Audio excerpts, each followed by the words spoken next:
Sabe aquela dúvida que sempre surge? Uma funcionária é demitida e só depois descobre que estava grávida. E aí, como fica? Bom, o Tribunal Superior do Trabalho, o TST, já bateu o martelo sobre isso. Então vamos entender direitinho como funciona essa garantia de emprego para gestantes e de que forma a lei protege a maternidade, especialmente nesses momentos de tanta incerteza. Então, vamos desenhar o cenário. Uma mulher é demitida. Dias depois, vem a notícia. Estava grávida. Só que aí vem o X da questão, né? O laudo médico não consegue cravar a data exata. Fica aquela dúvida: a gravidez começou antes ou depois do contrato de trabalho acabar? É justamente essa incerteza que a gente vai desvendar agora. Para a gente não se perder, nosso caminho aqui vai ser bem simples. Primeiro, vamos entender o problema dessa dúvida na demissão. Depois, a gente olha para a base de tudo, que é a proteção que está na Constituição. Em seguida, a gente chega na decisão do TST, qual o princípio que eles usaram e, por fim, a gente amarra tudo com a regra final e o porquê dela. Bora lá?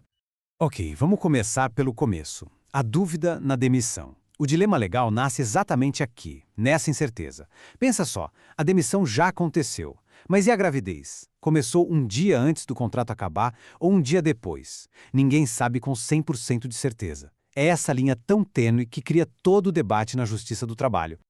Isso não é só teoria, não. O caso que chegou aos tribunais foi exatamente este. Um laudo médico, tipo um ultrassom, que até indica a idade do feto, sabe? Mas sempre tem aquela margem de erro. E se é justamente essa margem que deixa tudo no ar, fica impossível saber se a concepção foi dentro ou fora do período do contrato. Aí fica a pergunta, né?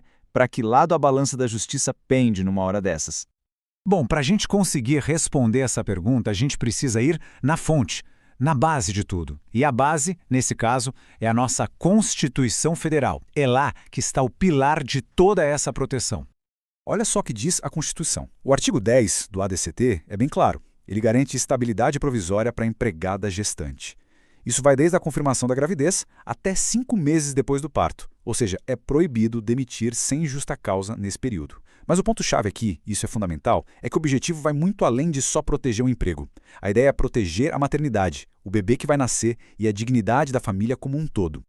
Certo? Com essa base constitucional tão forte, o TST finalmente entrou em campo para resolver essa questão da dúvida de uma vez por todas.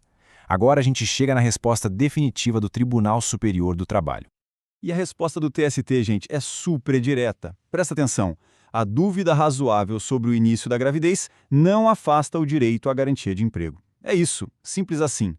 Na dúvida, a proteção continua valendo. E o mais legal é ver as palavras dos próprios ministros para justificar isso. Olha só o que a terceira turma do TST disse. Existindo dúvida razoável, deve prevalecer a interpretação que privilegia a garantia constitucional. Percebe?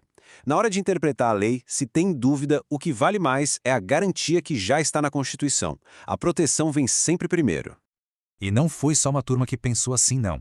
A quinta turma reforça, segue a mesmíssima linha. Eles falam em dignidade da pessoa humana, proteção à maternidade e ao nascituro, que é o bebê.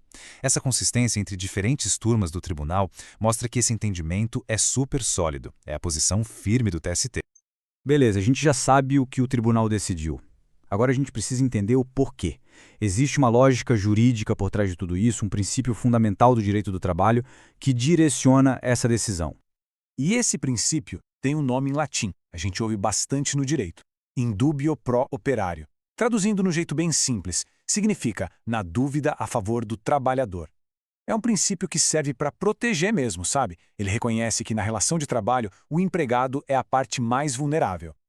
E olha que legal, não é só teoria. A quarta turma do TST usou o princípio com todas as letras na decisão. Eles disseram que a dúvida em questão não pode militar em desfavor da empregada, ou seja, não pode prejudicá-la, em virtude do princípio protetivo in dubio pro operario. Tá vendo? É a aplicação direta do princípio, mas claro, impossível. Bom, chegamos na reta final. Vamos agora juntar todas as peças, resumir tudo numa regra bem clara e entender o impacto disso tudo. Então, o passo a passo lógico é o seguinte, bem simples. Passo 1. Existe uma dúvida real sobre quando a gravidez começou ali na época da demissão. Passo 2. Por causa dessa dúvida, o direito à estabilidade continua valendo. Ele é mantido. E passo 3. O porquê de tudo, a proteção à maternidade e ao bebê que está na Constituição é mais importante do que essa incerteza sobre a data. E essa é talvez a ideia central de tudo isso. A lei, nesse caso, está olhando muito além do contrato de trabalho. O foco do TST não é só a relação entre a empresa e a funcionária, é muito maior. O objetivo é garantir uma proteção social para a mãe e para o bebê. É assegurar a dignidade, a tranquilidade, tudo que esse momento tão importante da vida exige. E tudo isso leva a gente para uma reflexão final, né? Quando a lei decide dar uma proteção tão forte para a maternidade, como isso se reflete no dia a dia do ambiente de trabalho? Como é que esse princípio consegue equilibrar na prática os direitos e deveres tanto de empregados quanto de empregadores? Fica aí a reflexão.